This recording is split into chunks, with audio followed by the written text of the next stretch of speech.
No vídeo de hoje vamos falar sobre alguns conceitos fundamentais da hidrografia. Hidrografia é aquela área da geografia física que estuda os corpos hídricos do planeta Terra, o que inclui as águas superficiais, os rios, lagos, mares, e também águas do subsolo, como os aquíferos, por exemplo. E para estudar o funcionamento dos sistemas hídricos, a hidrografia possui uma unidade de análise que são as bacias hidrográficas. Vou desenhar o curso de um rio, que vai ser o nosso rio principal. Imagine que nós estamos observando esse curso a partir de uma imagem aérea. Do jeito que está aqui, dá para saber se ele corre da direita para a esquerda ou da esquerda para a direita? Não dá, né? Mas e agora? Agora dá para saber? Agora daria para saber, né? O que eu adicionei aqui? Os afluentes convergem para esse rio principal. Notem que a maioria desses afluentes se encontram com o rio principal se orientando da esquerda para a direita. Então, a nascente desse rio principal deve estar à esquerda, onde a topografia é mais elevada, né, onde o relevo tem maior altitude. Reparem que o espessamento do curso do rio, à direita, tem o objetivo de indicar que toda a água dos afluentes que convergem para o rio principal vão terminar na foz, ou exutório, que é o ponto mais baixo da bacia. Ainda falta uma coisa, que seria delimitar a área da bacia hidrográfica.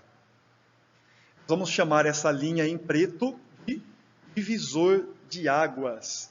Reparem que as nascentes de todos os rios dessa região se formam no entorno dessa linha, que é o nosso limite da bacia, porque são os pontos mais altos do relevo. Nesse mesmo esquema de bacia hidrográfica, vamos falar agora sobre hierarquia fluvial. Todos os pontos marcados com o número 1 seriam os rios ou trechos de rios, canais de primeira ordem. São aqueles que não possuem afluentes. Eles partem das nascentes, das origens dos canais de água, até se encontrarem com um outro canal. Nesse encontro, nós temos os rios de segunda ordem, que são aqueles que recebem os afluentes de primeira ordem. E aí nós temos a seguir os rios ou trechos de rios de terceira ordem, que recebem afluentes de segunda ordem e podem receber de primeira ordem também. Ainda temos os de quarta ordem, que recebem os de terceira ordem, podem receber também das anteriores. Reparem que os trechos do rio principal vão subindo de ordem da nascente até a foz. Com a definição de bacia hidrográfica ou bacia de drenagem, conjunto de terras drenadas por um rio principal e seus afluentes, limitada pelos divisores de água. Na imagem, passando um traço vermelho nos pontos mais altos do relevo, que é o nosso divisor de águas. Ele vai delimitar as áreas da bacia A e da bacia B. Com esse modelo em 3D, fica mais fácil definir que bacia hidrográfica é a área de captação de água de precipitação, marcada por divisores topográficos, onde toda a água captada converge para um único ponto de saída, o exutório. Uma área geográfica que corresponde à superfície coletora de água da chuva, delimitada com um sistema independente de drenagem, segundo essas definições. O mesmo raciocínio usado para a definição de bacia hidrográfica vale também para subbacia e microbacia. Essa imagem traz a rede hidrográfica de uma região qualquer. E o nosso desafio aqui é dividir toda essa rede em bacias individuais. Conforme nós já vimos, toda a água captada que converge para um mesmo ponto pode ser considerado uma bacia. Reparem que a partir das nascentes é possível imaginar essa divisão que vamos mostrar aqui. Essa divisão separa as áreas de cada uma das bacias. Então, nós temos a bacia número 1, a bacia 2, a bacia 3. No caso aqui, a gente está assumindo que toda essa zona que compõe a bacia 3 faz parte de uma única bacia, porque nós não temos a continuação da imagem, não dá para ter certeza absoluta se tudo converge a um mesmo ponto ou não. O que dá para fazer com certeza é separar ela da bacia 4, que essa sim a gente vê claramente terminando aqui no rio principal. E também a bacia 5. Nós vamos pegar a bacia 5 e dividi-la em subbacias. Nós teremos então a subbacia 1, 2, 3, 4, 5, aplicando as mesmas regras, né? Toda subbacia tem um ponto por onde todo o curso deságua. A mesma coisa seria criar microbacias dentro de uma subbacia. A diferença é a escala, né? Se a gente usar o conceito que trabalha com a área das bacias, a microbacia se circunscreve uma área de até 100 km². A subbacia seria maior que 100 e menor que 700 km². Mas, dependendo da fonte pesquisada ou do autor, a microbacia seria uma área delimitada a partir da experiência do observador, e limitou a área de um modo a estudá-la por alguma razão, por algum interesse. Então, olha que interessante, né? Essa pequena área em vermelho, ela poderia ser a microbacia 4, a subbacia 1, da bacia 5, né? Com relação às divisões do curso de um rio e a relação com os tipos de vales que são formados, nós temos o alto curso, o médio curso e o baixo curso. No alto curso, nós temos o rio passando por um relevo desenhado na forma de um vale em V fechado. Por quê? O alto curso é onde se origina a nascente, é a área mais alta, é onde a inclinação do terreno tende a ser mais acentuada. Portanto, apesar do volume ser menor, as águas drenam com maior velocidade. E isso exerce ação de desgaste sobre o relevo. Então, a tendência é a água esculpir o relevo, onde passa, desenhando um vale mais fechado. No médio curso, nós já temos um relevo com inclinação suave, com um leito mais largo, pois se trata de um trecho que já recebeu água de outros afluentes. Se a declividade do relevo é mais suave em relação à situação anterior, a tendência é a formação do vale em V aberto. E a ação mais importante do médio curso é o transporte do material antes desgastado, né, lá no alto curso. Baixo curso. Nele, a inclinação passa a ser quase inexistente, né? É o momento em que nos aproximamos do fim do curso até chegar na foz. O que é esperado para o baixo curso é que o volume da água seja maior, porém a velocidade muito menor, o que tornará a ação da deposição ou acumulação do material esculpido lá no alto curso a mais relevante nessa área, né?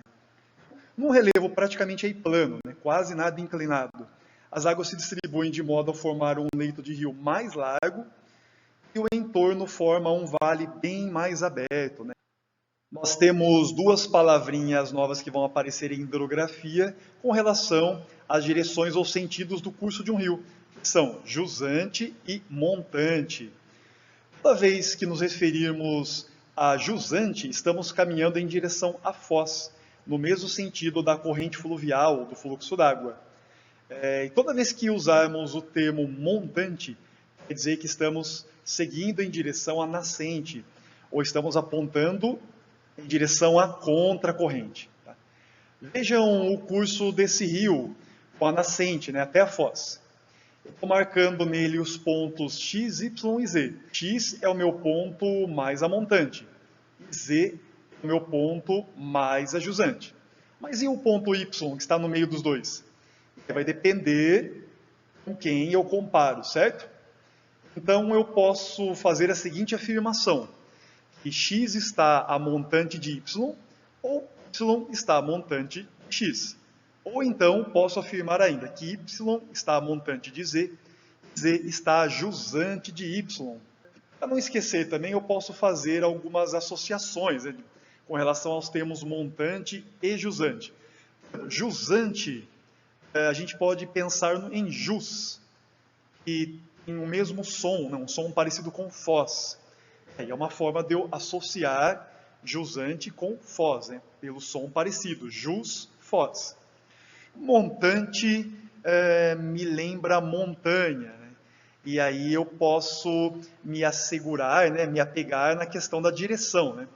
A direção mais alta do curso de um rio é onde está a nascente, né? O caminho em direção à nascente. Então, em direção à montanha, no lugar mais alto, seria o meu sentido a montante, né? Outro ponto interessante é caracterizar rios de planície e rios de planalto. Isso é muito importante na geografia de um país por conta de compreender melhor o potencial ou o uso que cada rio sugere, né? O rio de Planalto, como ele é localizado em regiões de relevo acidentado e altitudes variadas, está sujeito a maiores declividades. São rios de corredeiras, que naturalmente vai gerar ali um potencial energético. São rios ideais para a geração de energia. Já os rios de planície, que são localizados em áreas ou regiões relativamente planas ou de baixa declividade, são aqueles rios de águas mais lentas, então de baixa energia potencial, mas eles são ideais para a navegação. Os de Planalto fazem um percurso com declividades maiores, então o fluxo d'água é mais acelerado. Devido a essa maior velocidade, tende a não formar meandros. O que são meandros? São as curvas que os rios fazem durante seu percurso.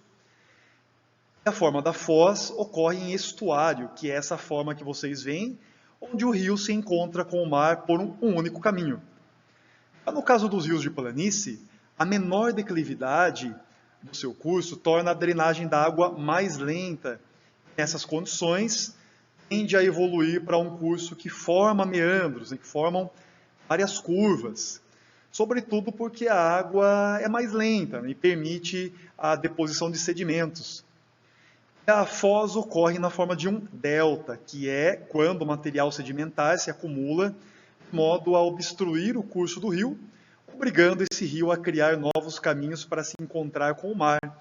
Vem comigo para a gente resolver um exercício juntos com os conceitos vistos até aqui. A gente tem aqui a representação de uma bacia hidrográfica numerada de 1 até o 8. E a gente vai julgar ali a sentença se ela é verdadeira ou falsa, tá? Primeira sentença está dizendo que o 1 é foz em estuário. Isso é falso, né? Porque a foz está em delta, né? Aquele símbolo grego também usado, né, em matemática, né? Entregando a água por mais de um caminho. 2 é rio de segunda ordem. Isso é verdadeiro. Notem que ele está recebendo afluentes de primeira ordem, então ele só pode ser um rio de segunda ordem. 3 é um ponto a montante de 5. Vamos dar uma olhadinha no esquema. Notem que 5 está mais próximo à nascente do que 3. Como é que eu sei disso? Se a foz está lá no número 1, então o oposto do esquema é o lado em que está a nascente. O 5 está mais próximo. Isso é falso, né? Por quê? 3 não é um ponto a montante de 5. 5 sim é um ponto que está a montante de 3. Né? 3 seria um ponto a jusante, está mais próximo da foz, pelo menos mais próximo do que 5. 4. Número 4 pode ser descrito como um meandro? Verdadeiro, tá? Pode ser descrito como um meandro, as curvas de um rio. 5 é considerado alto curso do rio. Essa daqui é verdadeira, está próximo ao nascente. 6 deve ser uma área de declividade mais suave que o número 4. Repara ali onde está o número 6 e onde está o número 4. Isso é verdadeiro ou falso? Isso é falso, com certeza. O número 6 está numa área com várias nascentes, né, de rios, de afluentes. Então, ele não é mais suave que o número 4. Né? Se está em regiões de nascentes, a tendência é que o relevo tenha maior declividade. Né? 7 e 8 são pontos que fazem parte da bacia hidrográfica apresentada. Falso. O ponto 8 está dentro da área da bacia, mas o 7 não. O que acontece? Se chover na região, a água que cair ali no número 8 escoa para dentro da bacia. Mas a água que cair no número 7 vai ser direcionada para uma outra bacia vizinha. Em hidrografia, nós fazemos uma classificação dos cursos da água pela constância do escoamento. Observem o divisor topográfico que representa os pontos mais altos da superfície do relevo. E nós teremos também o divisor freático, que vai ser determinado pela estrutura geológica do subsolo. A água que infiltra no subsolo vai formar um nível freático, que nós também chamamos de lençol freático. Esse nível é mais alto na estação chuvosa, conforme vemos aqui na linha em azul, e ele é mais baixo na estiagem, na época que não chove. conforme a linha pontilhada está mostrando. Isso é interessante porque vai determinar o escoamento da água dos rios. Eu tenho os rios com a letra A e B, que são perenes, ou seja, eles não secam, tem água o ano todo. Na estação chuvosa, a vazão é maior. Na seca, ela é menor. Mas eu tenho aqui o rio com a letra C, que é considerado intermitente. Conforme o esquema, ele acompanha o nível do lençol freático na estação chuvosa, mas na estiagem, repare que ele seca. Seu leito não é atravessado pela linha pontilhada aqui do nosso esquema. Ainda tem a situação do rio efêmero, aqui na letra D, cuja existência será casual. Vai existir durante ou após uma chuva apenas, porque o seu leito se localiza acima do divisor freático. Quanto aos tipos de drenagem, nós temos as bacias hidrográficas de drenagem exorreica. Exo quer dizer fora, ou seja, suas águas são entregues aos mares abertos ou oceanos. É a condição da grande maioria das bacias hidrográficas pelo mundo. Nós temos também as bacias de drenagem endorreicas. Endo quer dizer dentro, interno. Ocorre quando as águas se destinam a um lago ou um mar fechado no interior de um continente, de um território, né? E temos também a drenagem do tipo arreica. O prefixo a é uma negação, ou seja, é uma situação onde os cursos fluviais não desaguam porque podem perder volume durante o percurso, evaporar pelas condições climáticas, a temperatura alta, né? Tendo a drenagem interrompida, não vai chegar a lugar algum. Temos ainda a drenagem criptorreica, cripto quer dizer oculto, escondido, que é quando o curso da água vai desaguar no subsolo, vai alimentar cavernas, grutas, enfim. Quanto aos regimes de um rio, pode ser de regime pluvial, quando as águas que alimentam o rio vêm da chuva, pode ser nival, nesse caso as águas vêm do derretimento da neve, sobretudo em regiões de altitude elevada. Pode ser ainda glacial, quando as águas têm origem no derretimento natural das geleiras das calotas polares. Quanto à morfologia dos canais fluviais, que são as formas, os caminhos que os rios desenham para seguir com os seus cursos d'água. Nós temos dois fatores determinantes aqui. Tá? O primeiro são os fluxos dos rios, controlados pela largura, a profundidade do canal, a velocidade, o volume da água, a inclinação da superfície, a variação ou a irregularidade topográfica, né, do leito do rio. E o segundo fator são os sedimentos, que são controlados pela granulometria, que seria o diâmetro do material sedimentar que os rios estão carregando. E uma outra coisa tem a ver com a concentração do material. Está carregando mais material, menos material. Isso vai determinar ali muito sobre a morfologia dos canais fluviais. E as combinações, as variações entre o fluxo e os sedimentos vão formar 4 padrões de cursos, que nós vamos chamar de retilíneo, entrelaçado, meandrante ou anastomosado. O canal retilíneo ele é o mais raro de acontecer, porque ele precisa de uma combinação, que seria a base geológica homogênea, né, com rochas de mesma estrutura geológica, né, portanto semelhante, e o relevo com maior declividade. Aí isso vai formar canais mais simples, né, mais retos, retilíneos. O entrelaçado forma rios mais largos e mais rasos também. Ele vai ter uma combinação da declividade alta, margens sujeitas à erosão, a desgaste maior, e a variação da vazão, e um relevo irregular, que vai dividir e entrelaçar o curso d'água, né? O leito do rio vai ter um relevo todo irregular e isso vai fazer com que o rio se divida em vários canais. Aí nós temos o anastomosado, que vai formar ramificações por causa dos depósitos sedimentares que o rio carrega. Eles podem se estabilizar, vai combinar a elevada carga de sedimentos que o rio carrega com a baixa energia de transporte. A gente está pensando num relevo mais suave, né? Quase plano. A gente tem ainda o meandrante, vai formar canais sinuosos nas planícies.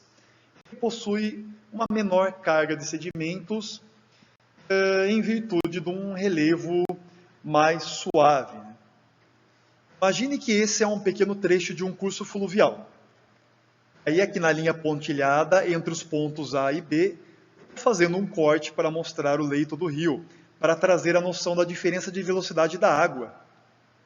Essa velocidade será menor nas margens por causa do atrito com a terra, com a vegetação, que vai oferecer mais resistência e segurar um pouco mais a velocidade da água. No meio do rio, a água flui mais livre de atrito, por isso tende a correr mais rapidamente.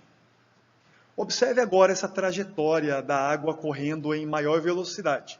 Ela segue na zona central do rio, no entanto, uma leve curva vai causar uma força centrífuga que fará essa água correr em maior velocidade na curva externa, causando o desgaste e erosão na curva externa. Enquanto isso, a velocidade mais baixa na curva interna vai causar a deposição dos materiais sedimentares carregados pelo rio. Imagine que esse processo vai ocorrendo de forma sucessiva, e aí as curvas dos meandros vão sofrendo erosão na margem externa, recebendo deposição, o acúmulo de material sedimentar na margem interna. À medida que um lado é esculpido, o outro é preenchido. E nós temos um processo de formação, um meandro, vai fazendo um contorno cada vez mais definido, até que os lados vão se encontrar e se conectar novamente, deixando os meandros na marginal do rio, como marcas que evidenciam esse processo. Vejam que interessante essa imagem do Parque Nacional da Serra do Cipó, né? A gente vê um rio formando um curso com muitos meandros, né? Um curso meandrante. No entanto, temos ali vários meandros abandonados às margens dele, né? Agora, algumas questões para a gente finalizar a aula. A número 1, representando uma figura, uma bacia hidrográfica com a rede de drenagem. E está dizendo lá, os elementos destacados com os números 1, 2, 3, 4 indicam, respectivamente, o número 1 é nascente. Então, vou ficar por enquanto com a B e a C. Está indicando o número 1 como nascente. O 2 é foz, ou exutório, né? As duas palavras significam a mesma coisa. O problema nesse caso seria o desconhecimento da palavra exutório, né? Isso poderia induzir alguém a errar a questão e achar que a alternativa que está trazendo a palavra foz estaria correta, né? O número 3 é um divisor de águas.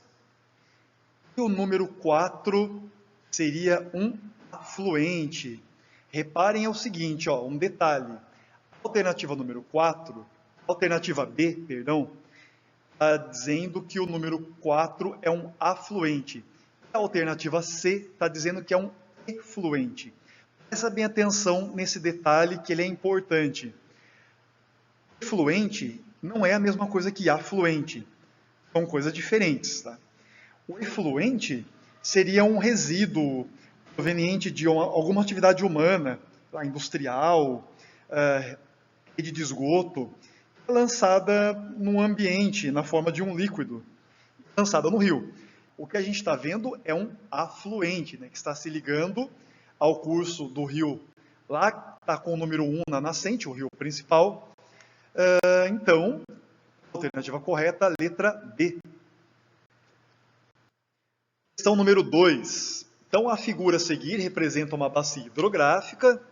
Considere que a nascente do rio principal se localiza ao norte. Com base na figura, são feitas as afirmações seguintes. Número 1, no ponto A, situa-se uma indústria que despeja diretamente seus efluentes no curso d'água. A gente falou agora há pouco sobre efluentes, né? Sendo que esta poluição afeta diretamente a propriedade rural situada no ponto C. E aí, gente, é verdadeiro ou falso isso? Se a gente seguir o curso de origem do efluente despejado pela indústria A no rio, a gente vai perceber que ele faz esse caminho. Vai seguir ali sentido ponto E, mas não vai passar pelo ponto C, ou seja, ele não vai afetar a propriedade rural. Número 2, para se verificar a poluição hídrica originada nos pontos B e C, pode-se instalar uma estação de controle de qualidade de água em E. E aí, vocês acham que isso é possível? Vamos lá então.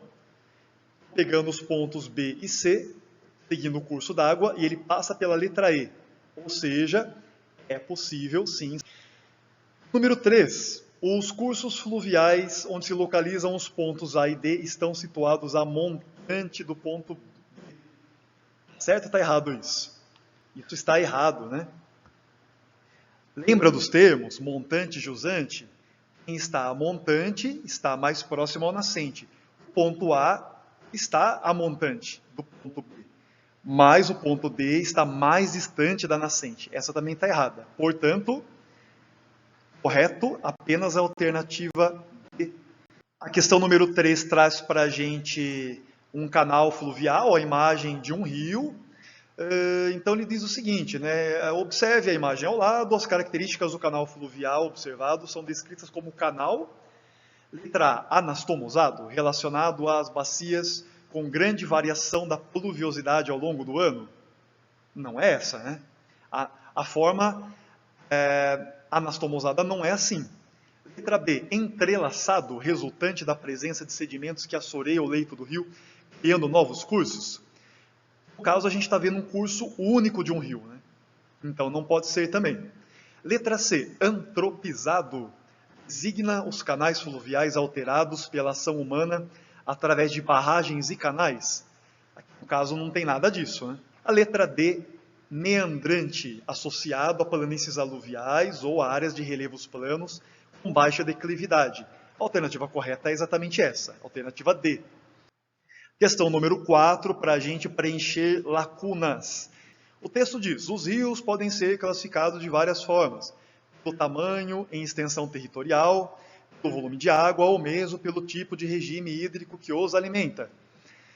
Rio, tararã, é aquele que durante o período tararã apresenta água em seu curso e durante o período de tararã desaparece temporariamente.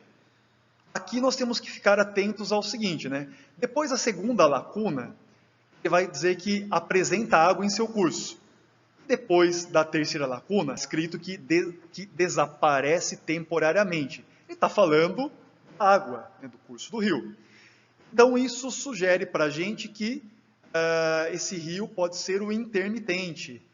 Durante o período das chuvas apresenta água no seu curso e durante o período da estiagem, né, da seca, desaparece. Isso ocorre porque o lençol freático se torna mais tararã do que o nível do canal do rio, cessando sua alimentação. E aí, qual a última palavra que preenche adequadamente essa última lacuna? Isso ocorre porque o lençol freático se torna mais baixo, mais saturado, mais equilibrado, mais úmido. O que é? Ele vai se tornar mais baixo do que o nível do canal do rio. Tá? E é essa ideia que a gente está trazendo aqui. Ó. Nós temos o divisor topográfico, o divisor freático na estação chuvosa e na estiagem. Na estiagem, notem que a minha linha pontilhada está abaixo do leito do rio. Então, a alternativa correta aqui seria a letra A. E chegamos ao final. Espero que tenham gostado aí, né, dessa videoaula com os conceitos básicos em hidrografia. Espero que tenham aproveitado. Nos vemos numa próxima. Até mais. Tchau, tchau.